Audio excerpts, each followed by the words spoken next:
Shogel Kokala Maïga, était en visite d'amitié et de travail au Burkina Faso. À la tête d'une forte délégation gouvernementale, il a été accueilli à sa descente d'avion, par son homologue burkinabé, Me Apollinaire Joshianson Kyelem de Tambela, le jeudi 23 février 2023, dans l'après-midi, à l'aéroport international de Ouagadougou.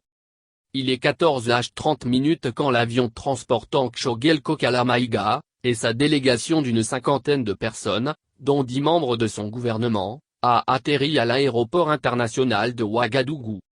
À sa sortie d'avion, il a été accueilli par son homologue burkinabé, Me Apollinaire Joshianson Kyelem de Tambela.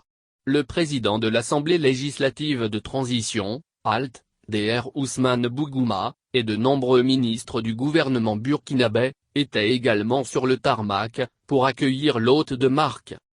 Après une chaleureuse poignée de main et un échange de civilités, les deux premiers ministres ont eu un bref entretien au salon d'honneur de l'aéroport international de Ouagadougou. À l'issue de ce tête-à-tête, le chef du gouvernement malien a révélé aux médias qu'il effectue une visite de travail et d'amitié de 72 heures, 23 au 26 février 2023, au Burkina Faso. Selon lui, cette visite vise principalement à présenter les condoléances les plus sincères du président du Mali, le colonel Assimi Goïta, et celles du peuple malien, au peuple frère du Burkina Faso qui a été, dernièrement, éprouvé par des attaques terroristes qui ont fait plusieurs morts. Ce que vous vivez actuellement, nous l'avons également vécu. Il fut un temps où au Mali, des villages étaient rasés, des camps étaient attaqués. Nous avons tenu bon. Ce qui vous arrive aujourd'hui, c'est pour vous démoraliser. C'est pour que vous doutiez dans votre armée, car vous avez fait des choix qui ne sont pas du goût de tout le monde. Comme tous les grands peuples, le peuple burkinabé doit être debout, pour soutenir son armée. Personne ne viendra vous défendre à la place de votre armée. Il faut que le peuple burkinabé soit derrière son armée, a déclaré le PM. Par ailleurs, il a aussi fait savoir que cette visite a pour objectif, de renforcer la coopération bilatérale entre les deux pays. En réalité, nos peuples sont en avance sur nous. En exemple, quand il y a eu l'embargo illégal, illégitime et inhumain contre le Mali, les frontières aériennes ont été fermées, mais nos peuples ont dégagé les frontières terrestres. Donc, il faut nous adapter à ce que veulent nos peuples. Nous devons intensifier notre coopération et les jours à venir, nous allons aller dans le sens de la volonté de nos peuples.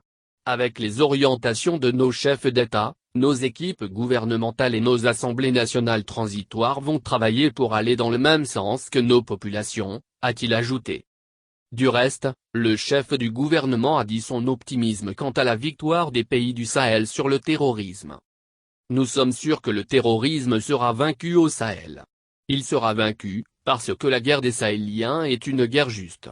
Nous perdons certes des batailles, mais nous allons gagner cette guerre. Il faut que cela soit clair, nous allons la gagner avec nos armées. Aucune armée étrangère ne viendra mourir pour nous. Ce sont les Africains qui doivent défendre leur pays, mais pour cela, il faut que les peuples africains soutiennent leurs armées, a-t-il affirmé. Le séjour du Premier ministre a été marqué par diverses activités. Dans son agenda, une rencontre avec le président de la transition, le capitaine Ibrahim Traoré. Il a pris part aussi, le samedi 25 février 2023, à la cérémonie d'ouverture de la 28e édition du Festival panafricain du cinéma et de la télévision de Ouagadougou, FESPAC 0, qui a pour pays invité d'honneur, le Mali.